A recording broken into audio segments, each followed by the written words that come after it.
You're tuned in to the Mind of an Entrepreneur show with your host, myself, Sajdah Wendy Muhammad.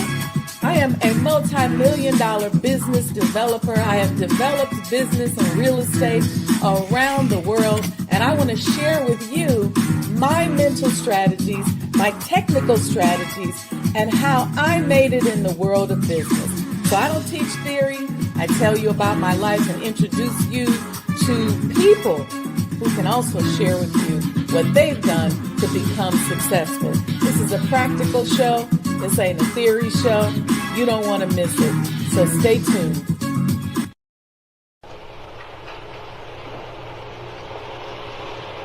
O Allah, guide me among those whom Thou hast guided aright, and preserve me among those whom Thou hast preserved, and befriend me among those whom Thou hast befriended. Bless me in whatsoever Thou dost grant me, and deliver me from the evil of what Thou hast judged. Surely Thou judgest, and none can judge against Thee, and he whom Thou befriendest is not disgraced. Blessed art Thou, O Lord, and exalted be Thee above what they set up besides Thee. I bear witness, nothing deserves to be served besides Thee, and I bear witness that Muhammad is Thy servant and apostle. Amen.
You belong to yourself. You're an independent people, created from the nation of free people. Yes, sir. You don't need to go nowhere but to yourself. Yes, sir. There will be a great separation. Yes, sir. So I said it is on now. College is meant to prepare you for your future. that the time dictates that if we don't do something for ourselves as a people, we will be destroyed. And the aim of the enemy right now is to take us out. We have God with us. We have Him as our guide. Yes, sir. We don't have to stand around here and ask the question, what must be done? Yes, sir. Get up and let's go and do something. Yes, sir. We cannot sit down. We cannot lay down. Yes, sir. We must get up. Yes, sir. And go to work. Do you know what real joy is in life? Visioning something and bringing it into reality.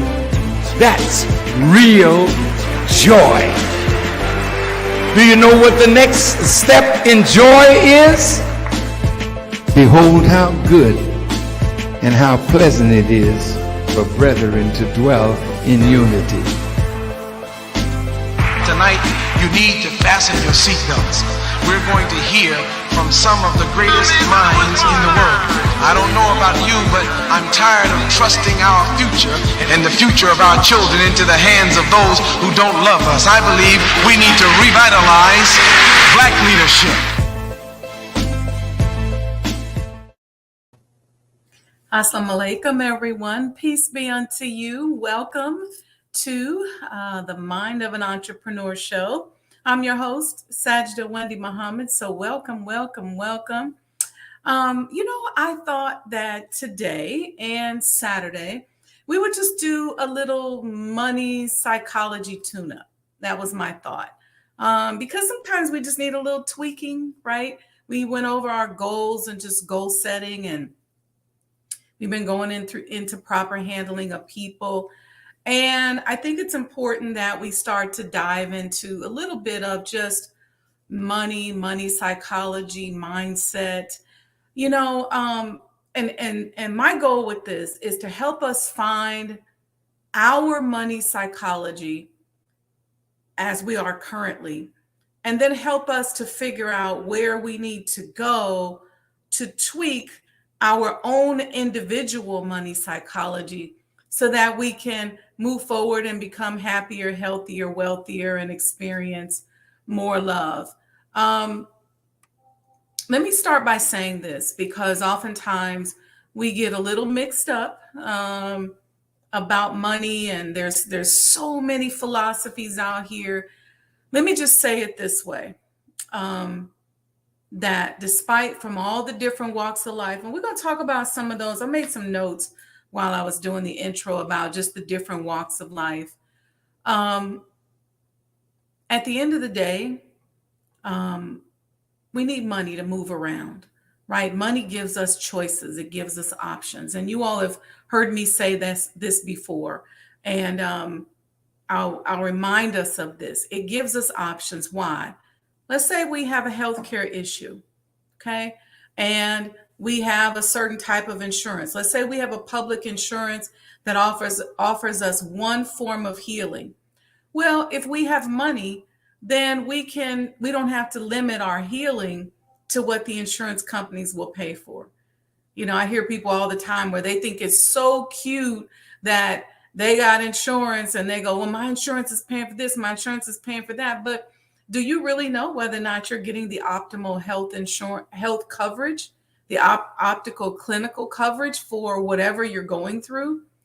When you have money, you can say, you know what, my insurance will pay for this, but I'm choosing to go to Cleveland Clinic, or I'm choosing to go to Thailand and have this special procedure or whatever. I'm going to do some alternative medicine. I'm going to do some stem cells. So I'm going to take a flight. When you have money, you can do that. When you have money, there's a difference in how you can educate your children. When you don't have money, then you may have to send them to a particular school that you're mandated to send them to in your neighborhood that might not be ideal.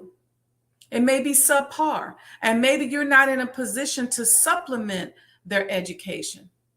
So If you have money, you can send them to a private school. They can go to, if you're in Chicago, they can go to Muhammad University. They can go to Chicago Lab School or any other school that's maybe a little bit more expensive. Maybe it's a transportation issue. When you have money, you have more options in what you can wear.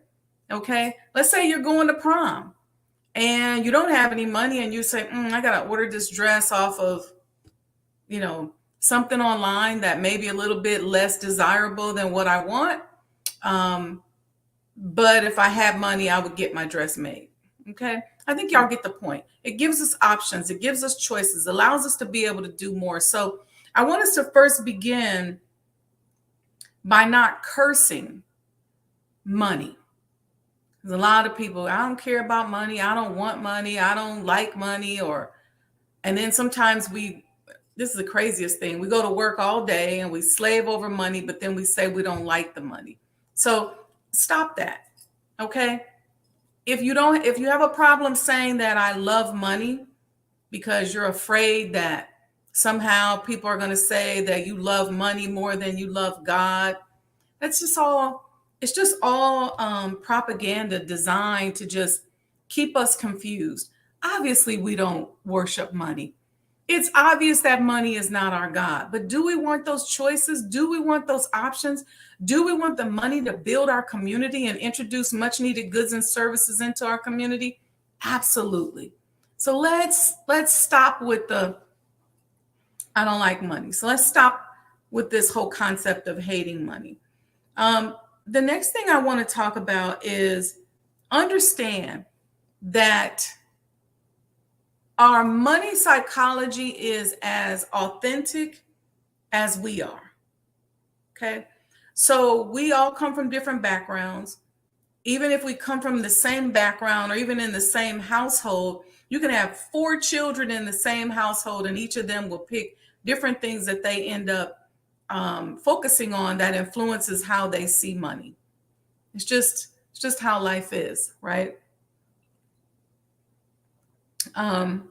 So I don't want you getting caught up on that either. Okay. So I'm just laying these kind of ground rules as we begin to talk about how we see money.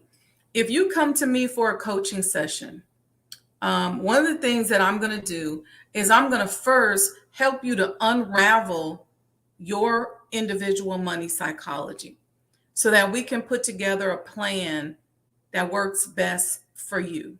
Okay. And it's going to be a plan that's based on your goals and your desires.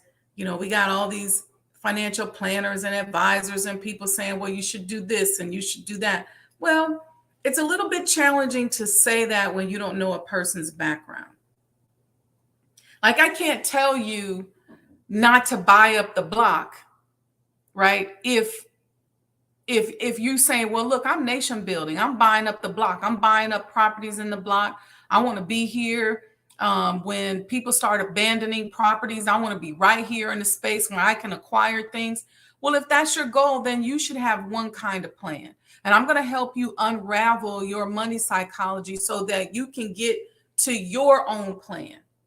Some people say, you know what? I don't really care. I just want to save money. I want to be comfortable.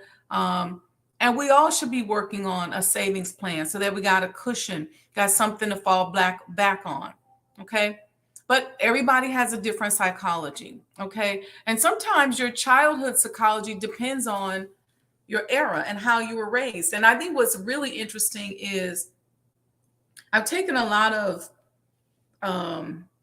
courses when I was going for my certification in emotional intelligence.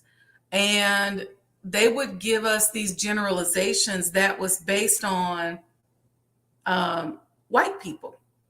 And I thought it was interesting. Like, for example, I pulled up some notes and they were talking about the 1970s, the S&P 500 was up, and in the 1950s, the stock market was stagnant, but there was all this technology, and in the 1960s, this and this was happening. And I said, well, that probably won't work in terms of dissecting money psychology for Black people, because in the 1950s,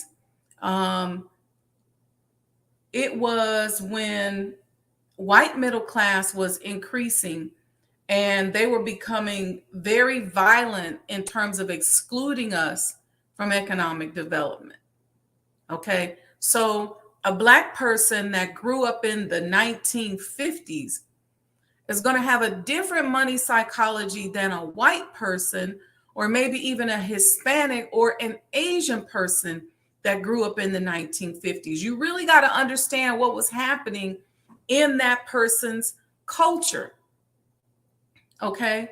A Black person, for example, that grew up in the 1960s, somewhere after 1955, after the pivotal murder of young Emmett Till here in Mississippi, who was here from Chicago. After that, things became very challenging for Black people in terms of moving around. So is that kind of person going to be as excited about investing? What kind of mindset is that kind of person going to have psychologically?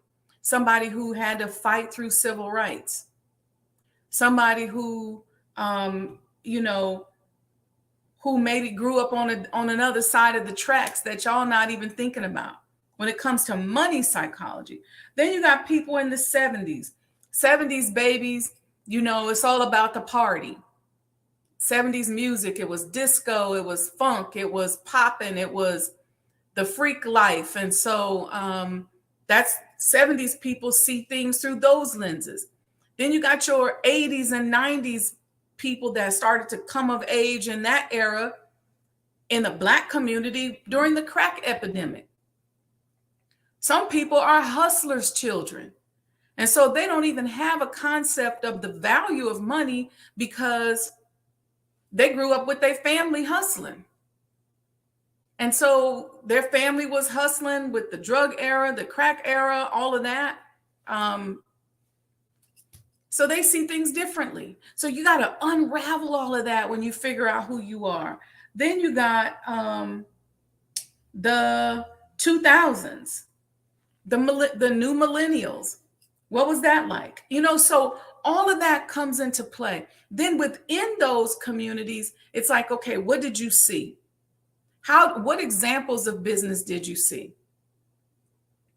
I remember my aunt Jackie, she had a daycare and she was quite the entrepreneur and she planned it. And I remember just sitting in her office where she'd have a cigarette like hanging from the side of her lip and she'd be counting all this money from what the people paid her, I guess, for their daycare fees or whatever.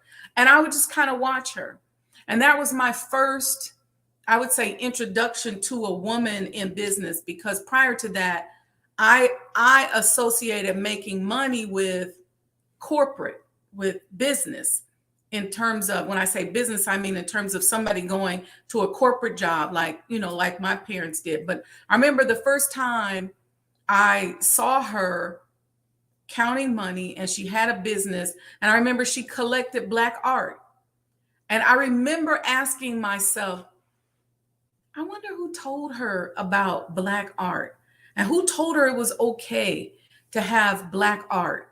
And so these are questions that as a young girl, I started to answer because I had started to study business and I started to have a concept to where I understood the difference between somebody going to work and working a corporate job and then somebody having their own business and controlling themselves. And then I thought, man, how did she know what to put together? And I just remember thinking, sitting there and all these things going through my mind. I mean, I'd seen people hustle and make extra money on the side, but in terms of having your own business where you're taking care of your family, she had 5 children and, people that she was taking care of. I think I even worked there a couple of summers. So I started to get the concept of independent business and independent thinking in that way and understanding the differences. And I wasn't weighing it in terms of good or bad,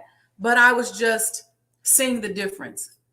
And I told that story to a client, And my client said, well, I grew up around pimps and hustlers. And she said, my uncle was a pimp. And so the way I saw him get money was the way I thought that's how you get money. And she said, my mother didn't work. She said, and my father was hustling. And so that's a different money psychology that she has to work on and unravel, because sometimes when we would start talking about money, her language would become very harsh, right? Like a person who's, got to get it out the street. And so we had to work to clean that up. Let me know in the chat if you understand where I'm coming from. Some people come from a poverty conscious mindset where their family never really had much, but they never strived for much. They just kind of accepted their lot in life, and they were like, okay, we're poor, we're not going to have much. Well, that's a psychology that we have to unravel. And it's important that you go back and take a look and think about, when was the first time you were introduced to money? What were the different points in which you had money discussions in your family? I just looked over, I have a bank, it's actually a piggy bank, that was my father's, and he would put quarters in there. And so we grew up saving money in a bank, like putting quarters in the bank and things like that.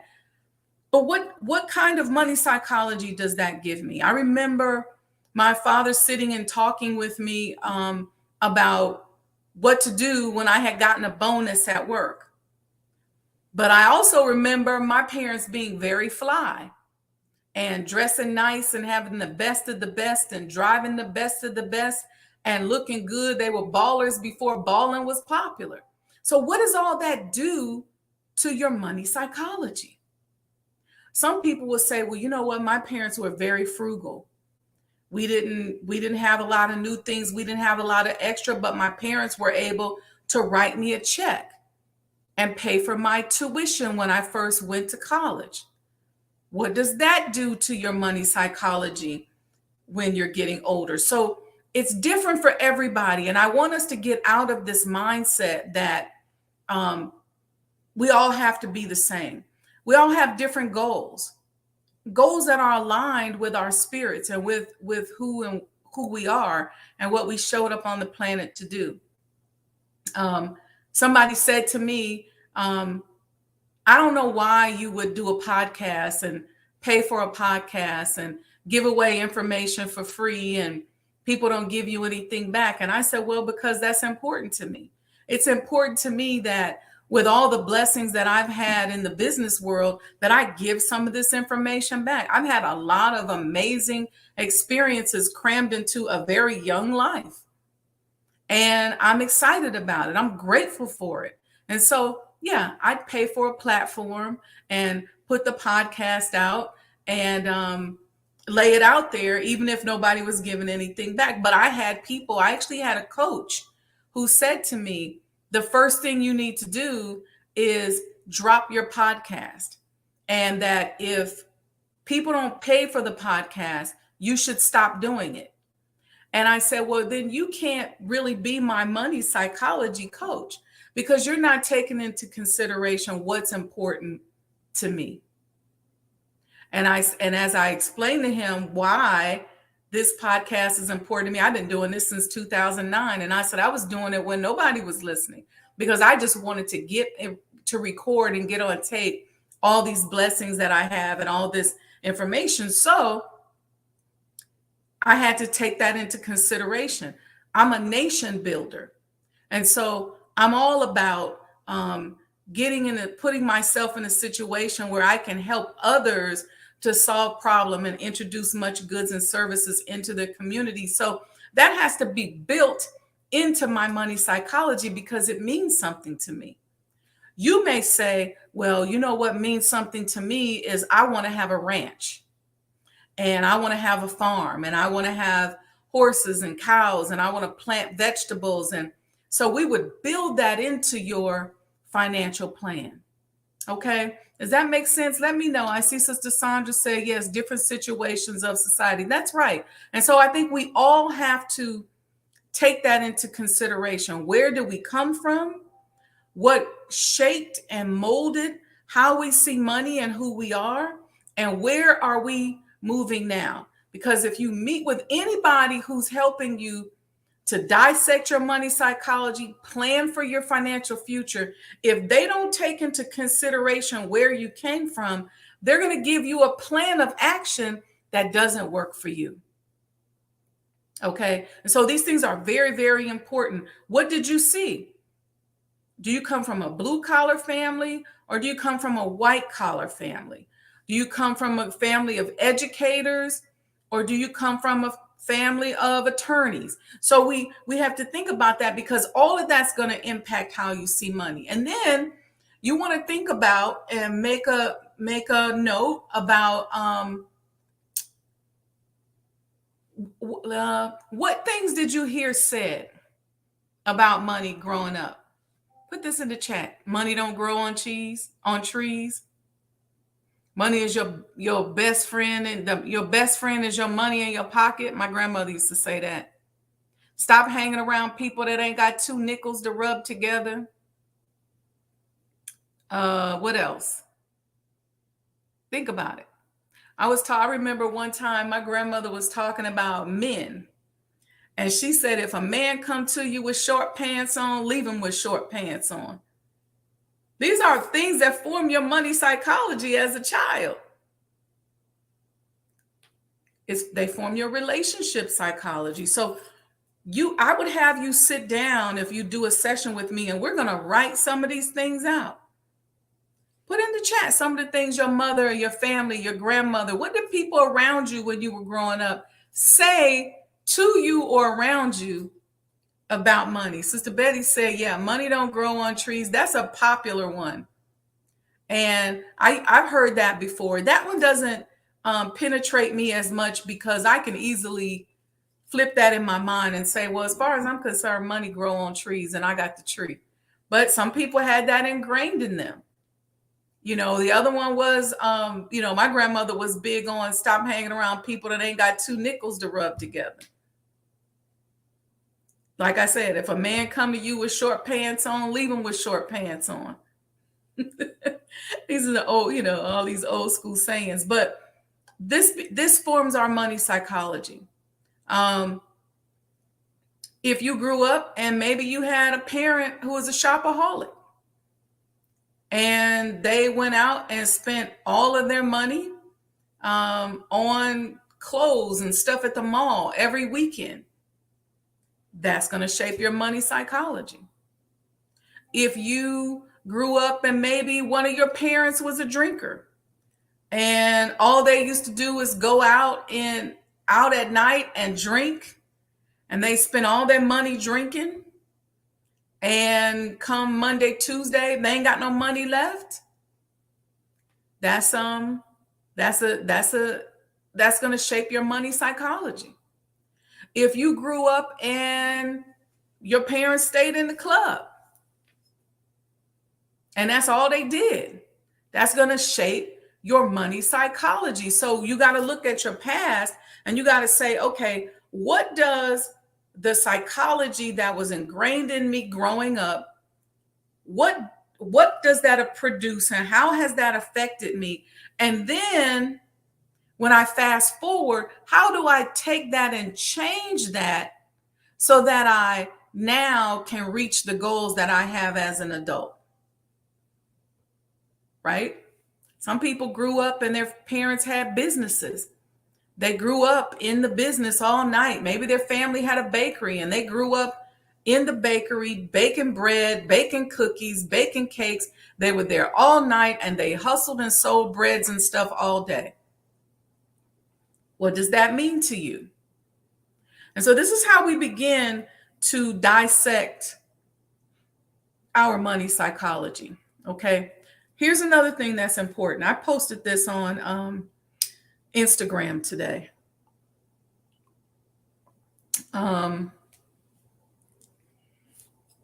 There was, I don't know where this brother was. I'm going to say maybe LA or Atlanta or something. And he was in a Ferragamo store. I was going to play it but I don't want to play it because he said his name on it and I don't want to bust him out. But it's posted on my Instagram. If you guys follow me, Sajdah Wendy Muhammad, you'll see it. And he went into a store, and it was a Ferragamo store, and he wanted to buy a belt. Apparently, he had been there with a friend of his or an acquaintance who was a celebrity, a rapper, and he was trying to go back to buy a belt. And I guess they racially profiled him, treated him really badly. And he literally spent maybe 10 minutes begging them to let him come in and buy the belt.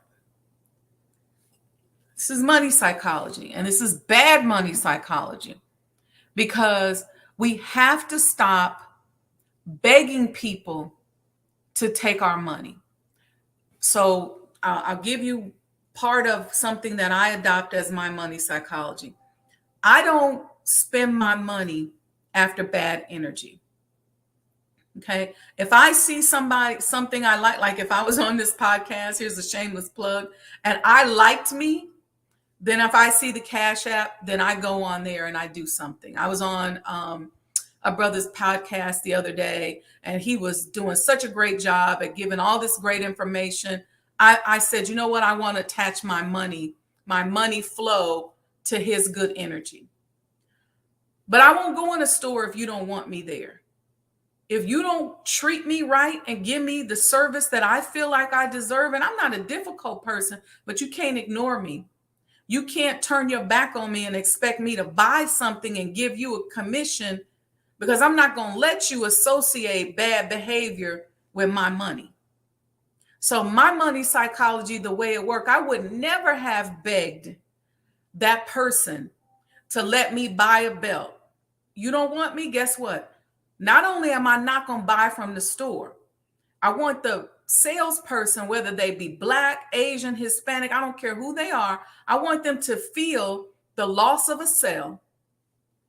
I want the company to feel the loss of a sale. I'm also going to call and communicate that, and I'll give you a bad review, but you're not going to treat me like that up in the store. I'm not going to stand there and argue with you. I'm not going to stand there and beg you. I'm not even going to give my money behind somebody that has bad behaviors.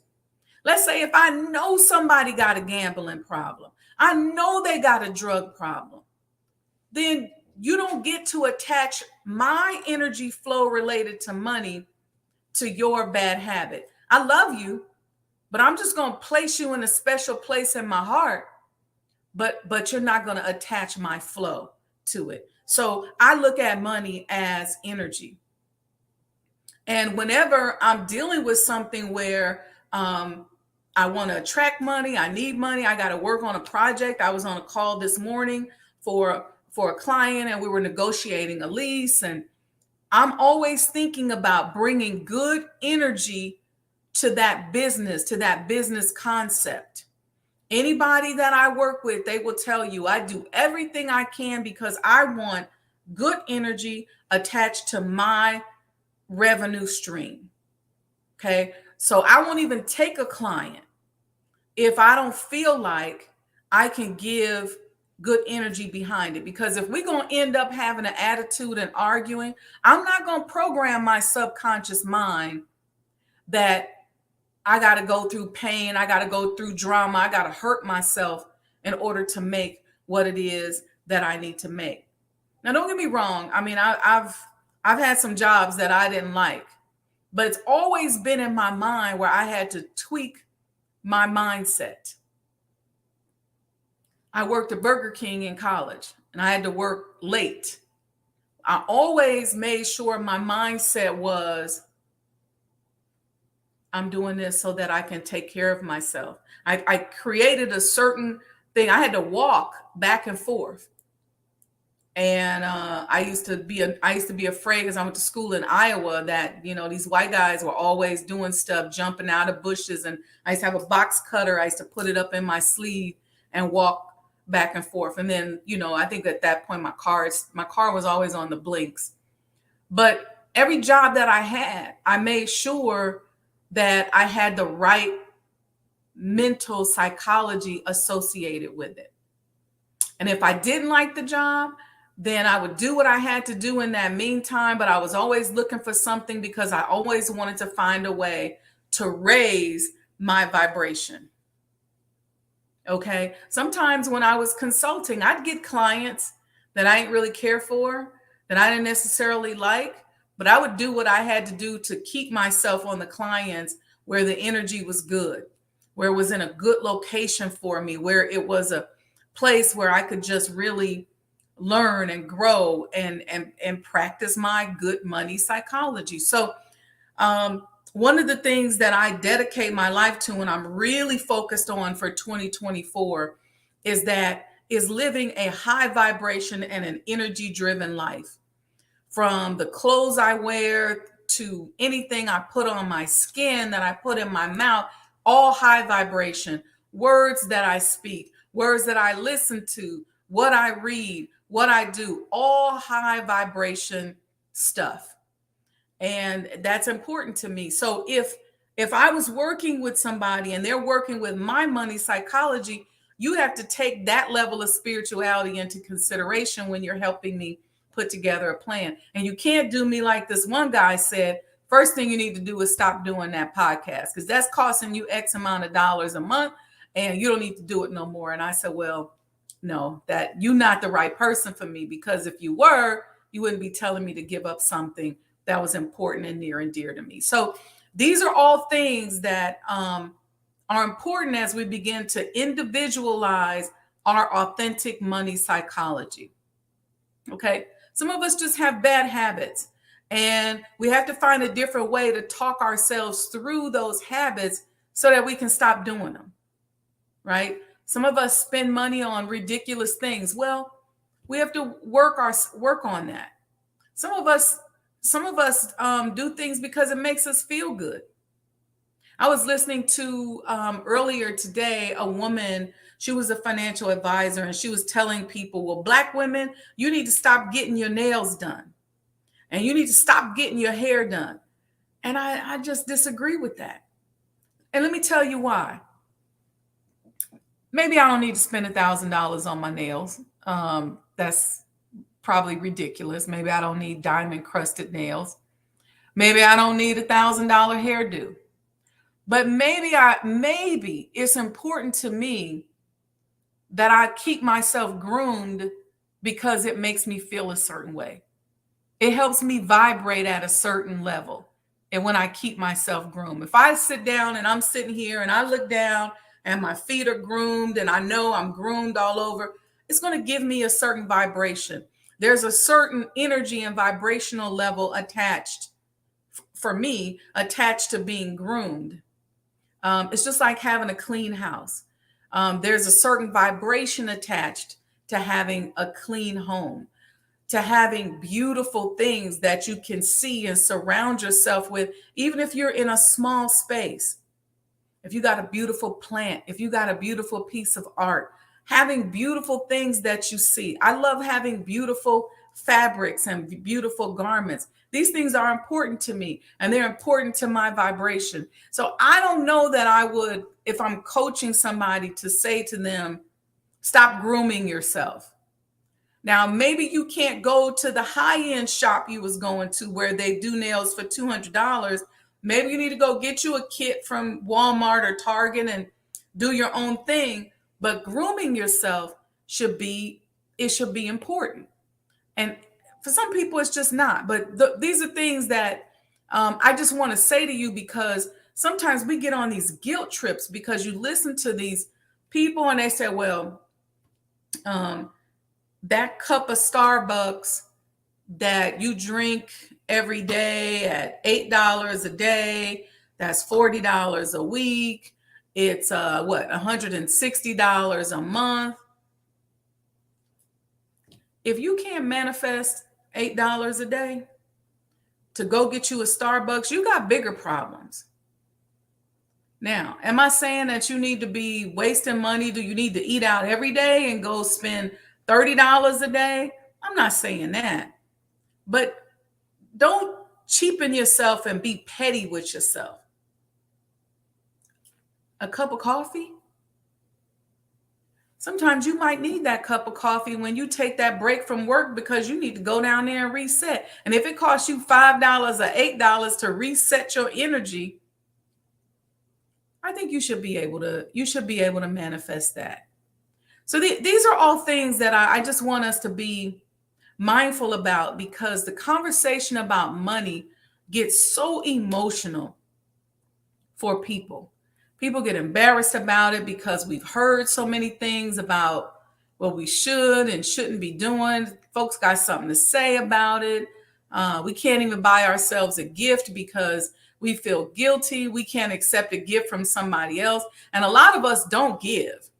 We only give when we think we should, like maybe somebody's birthday or Christmas holiday. But in terms of just doing something nice for somebody, buying somebody a gift.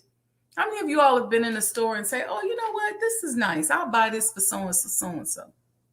That's okay. It's nothing wrong with that. I told you, I was on the brother's podcast the other day. He has such great information. I was excited when he put his Cash App up there so that I could pay it forward to him, because what you want is your money to interact with other good energy. And that's the way it's going to multiply. I pray for everybody that pays me as a client. If I see you book me as a client and I see it come through and the money is there, I say a prayer for you. If you hire me as a consultant to help you build your business and I send you the invoice and you pay me, I pray for that. I'm grateful. I'm grateful when I spend money. I'm at the grocery store today. I bought some grapes and some creamer for the coffee. I say a quick prayer because I'm grateful that I'm there. And so I want good energy always flowing and hovering and flowing through and around my money.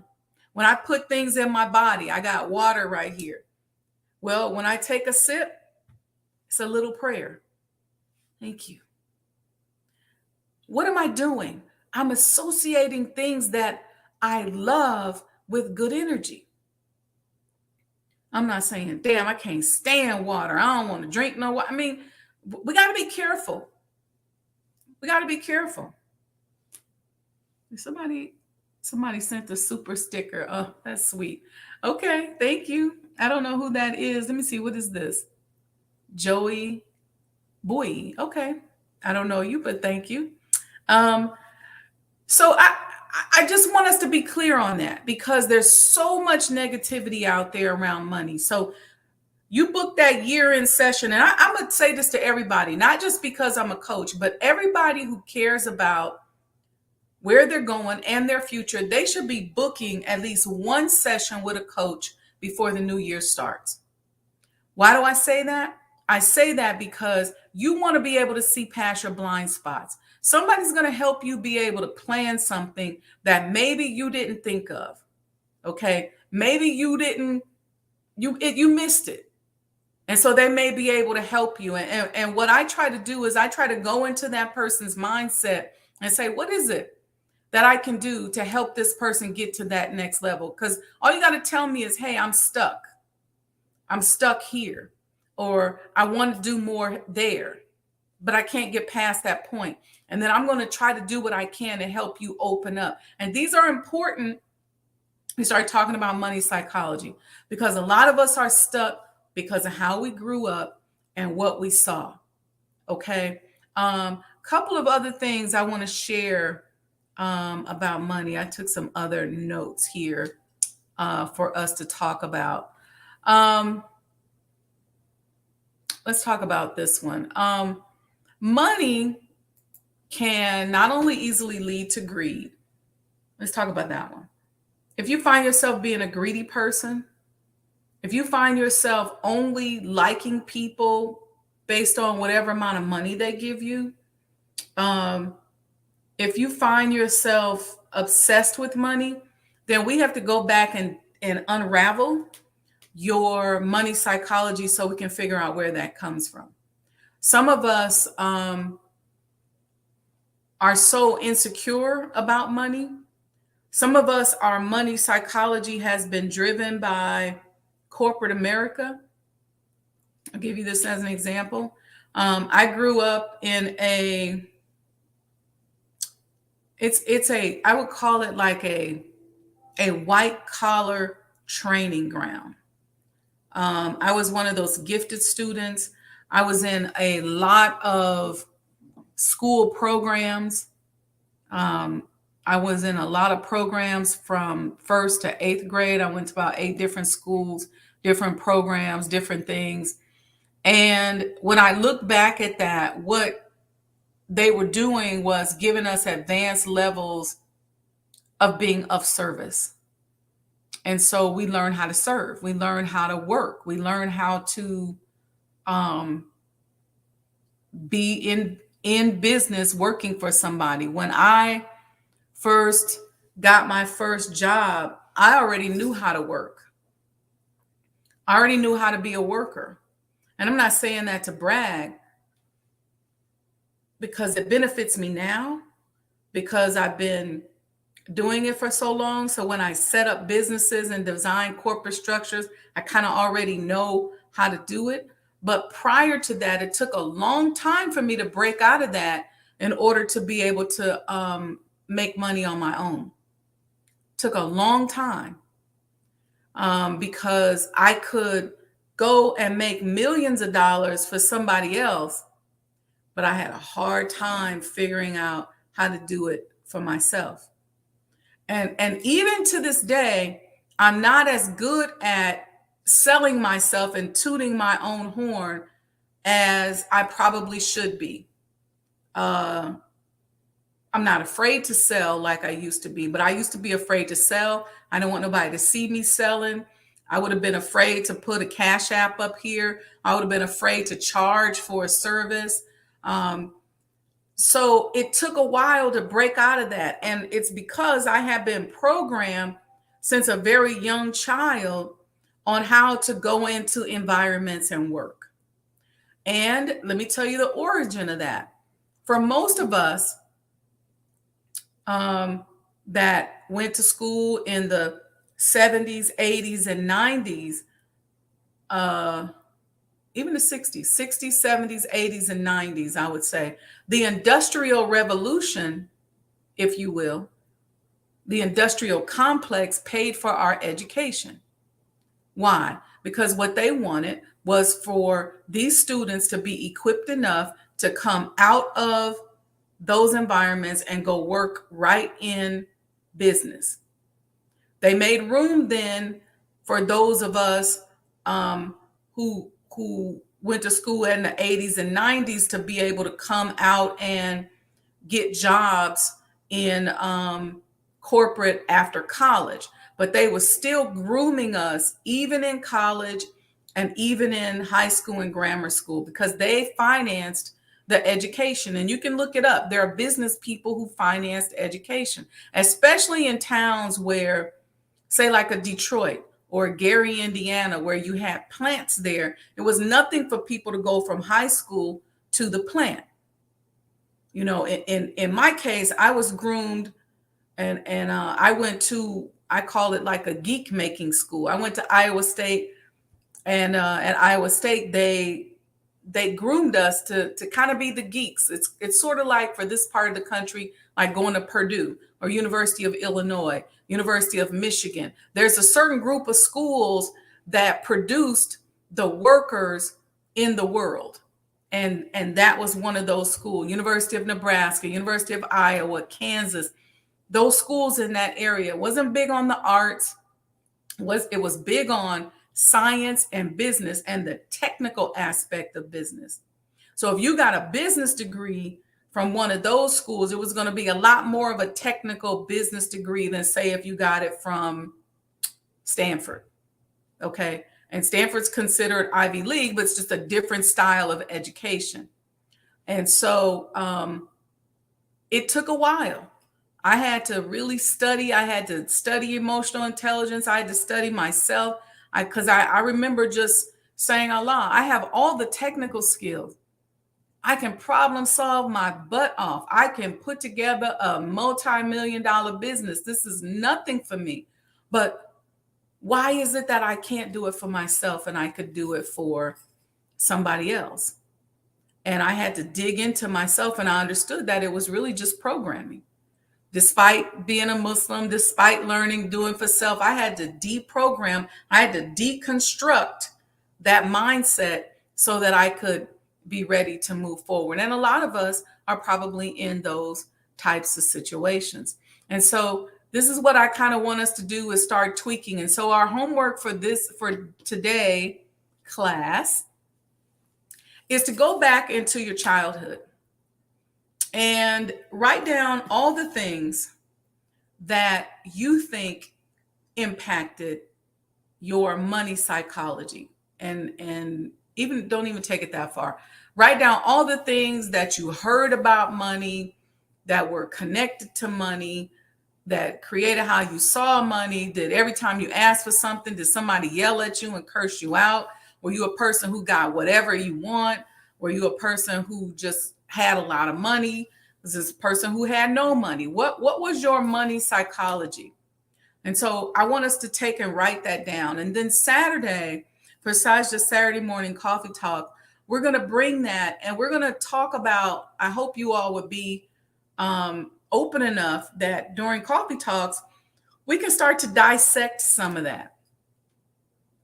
Let's dissect how we grew up. And it's okay. Just like my client told me, she said, look, she said, I grew up, my mother's brother was a pimp. And the money from pimping, he would give my mom, and plus my mom was on welfare. And then she said, and my father, who didn't live with me, he was a hustler. He sold drugs. And so she started talking to me about how that impacted her money psychology. I had another client who said, I just grew up on the block where there was just hustlers. And that's what I saw growing up. So the only people that I saw doing good were the people who were hustling. So we had to figure out, how does that money psychology impact you today? And how do we devise a plan, a thought process, a mentality moving forward? Some people come from very conservative parents where they are taught to be safe. And so they're very careful and they're very nervous. Well, those people tend to be people who don't step out of the box and maybe never have really made a lot of money, but can make a certain amount of money. One of the things that was ingrained into me as a child was that I could do anything I wanted to do. One of the last conversations my father had with me, he said to me, he said, one thing me and your mother never worried about you and Kevin, because we know y'all gonna be all right. And he said, and I know you can do whatever you want to do. That was what I heard growing up. So I never hesitated to go for the big stuff. And because I was groomed that way, Allah has always used me for big things, big projects, big stuff that other people wouldn't really understand, or that maybe couldn't even really help me with. I was always okay with that because I was taught growing up that I could do whatever I put my mind to. That became some of the basis of my money psychology. So homework, I want you to take a notebook and I want you to write out everything you heard about money growing up, everything you think impacted your money psychology. What kind of jobs did people have around you? Did they not have no jobs? How did they earn money? How did they spend money? Did they argue over money? Were they always upset over money? Were they happy over money? Did y'all have parties in the house when it was payday? Was everybody excited over money? What was the money psychology that you grew up with? And then let's come back Saturday for Sajdah Saturday Morning Coffee Talk, and let's unravel that. Some of you all are going to have to be bold on Saturday to put it in the chat. So let me see who we got in here today. Sister Nubia Latifa, walaikum salam. I want to see that money psychology on Saturday morning. Bring a couple examples with you and put them in the chat. We're going to deal with them. Good morning, Mother. Good afternoon, Mother. Happy Thursday. Good evening. Sister Sandra said, Assalamu alaikum, sister and family. Mo today, Thursday, winter solstice. Yes, ma'am. Winter solstice. Sister Sandra, I want to see that money psychology. How'd you grow up? What did you see it? How did your family look at money? Were they wealthy? Were they not? How did it impact you, and how do you think it's impacting where you are now? And I want us to go deep into that. Sister Betty, absolutely. Same thing, Sister Betty. Brother Victor, wa alaikum salam. Yes, same thing, Brother Victor. Sister Alita, been enjoying while driving. Okay, she says she was on the road. Sister Betty said everything makes money perfect sense. She put money don't grow on trees. Brother Ronald said greetings and peace. I want to hear from the brothers too. What's the money psychology? Brother Victor says some people grew up and never saw money. Some have no real connection to how money works. This is true. Some people don't. Nubia Latifa, why go somewhere you are not wanted and then pay? Oh my God, that right there. Now I will tell you I won't. My mother's in the chat, but I will tell you that if we went into a store and somebody disrespected my mama, they weren't gonna have a good day. Let me just put it that way. All right, y'all. Okay, so family, thank you so much. Thank you for the support. You see the Cash App going here. Let's keep the flow going. We got our homework for Saturday morning. We're going to have another day of money psychology. And if you guys have other subjects and I haven't done this in a while, we've been busy doing guests and introducing you to guests. When I was on radio in DC, I used to do a lot of these kind of subjects where we would talk about tangible concepts. And so I want to spend some time getting back into that. Some of you have given me feedback saying that you missed that. And so what I want to do is I want to honor your request. So let me know what's important to you, what kind of topics you want to talk about moving forward. You can always just DM me on Instagram or send me an email, whichever you want. But I just need you guys to support and to participate. All right. So support the completion of the Honorable Elijah Muhammad House. We are getting close to Savior's Day. And so we're working on how we're going to exhibit the house there in the NOI Archives exhibit, which is very exciting. Sister Sandra said, yes, I will. Thank you. Need this going into this project. Okay. All right. So we got projects coming up. We got a lot of things that we're doing coming up, many of us for 2024. And I want us prepared to do more. But what I don't want us to do is I don't want us to get our creativity going with these projects. And then we got bad money psychology over here.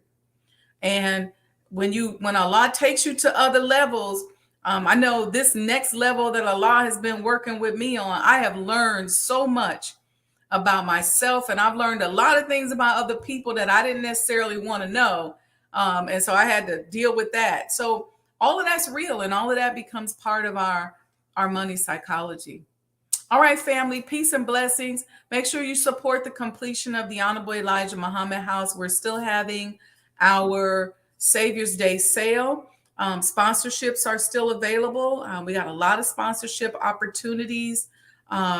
We got a deadline coming up in the next couple of weeks. So we need y'all to get them sponsorships out there as soon as possible. All right. Love you all. And I'll see you all Saturday. Make sure y'all do your homework. Okay. Peace and blessings. The Honorable Elijah Muhammad taught us that history develops the springs and motives of human action, which display themselves most powerfully in the destiny of man. History actually motivates and stimulates human action. Sometimes you may not know what to expect from yourself, but if you only could read the autobiography of someone from among your people who has achieved, then that tells you what is possible to do. Black people in America have labored without understanding the realm of possibility for black people. And because we don't know what is possible for us as a people to achieve, we labor under the misconception that the accomplishments of Caucasian people should be our guide. And as a result, we keep on trying to be like them rather than trying to be ourselves. This is a result of being robbed of history.